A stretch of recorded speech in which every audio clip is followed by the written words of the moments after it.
Hey, this is the weekly astrology for July 11th, 2016. We are now finally settling into the forward motion of Mars. It was back in April, on the 17th, that Mars stationed retrograde at 8 degrees Sagittarius. At the time, Mars was clicking along in fellow fire-friendly sign Sagittarius, only to be sent into a station. The station is a period when the planet appears stationary from our view on Earth. However, those with a strong Mars in their personal chart, Aries, Scorpio, or Ascendant, either, or other relevant placement of Mars would have felt the wind leave their sails. Mars is the planet that provides motivation, ambition, aggression, and above all, action. If you have a strong Mars in your chart, you may have felt much less on fire, so to speak. That doesn't mean you were unable to move. Rather, you were simply feeling as if the world and your personal progress had come to a standstill, slower. Yes, you may have been able to make progress in some areas of your life, but you may have experienced a noticeable drag on all of your endeavors.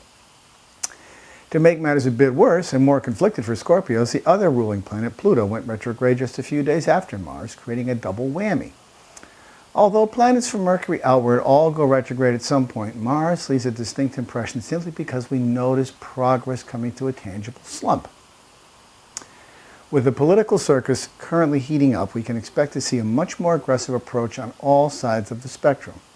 What complicates this sideshow spectacle is the elusive quality that surrounds all and everything it touches.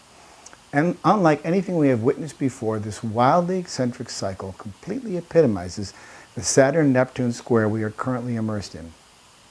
This dynamic pits responsibility, Saturn, against illusion, Neptune.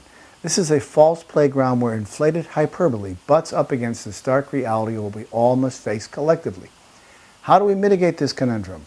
Who wins this planetary battle for our attention? That is the great question.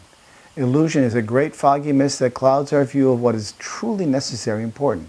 It is very likely that this cartoon-like political carnival would not exist if times were different.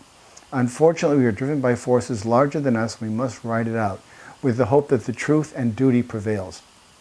We must avoid a morning after moment where we awaken to a new world order that stuns us into reality, much like Britain awakening on June 24th to a pending divorce. Lesson to be learned, a cautionary tale. Listen each week to Turning of the Wheel podcast on iTunes. Good guests, interesting topics, information you can use.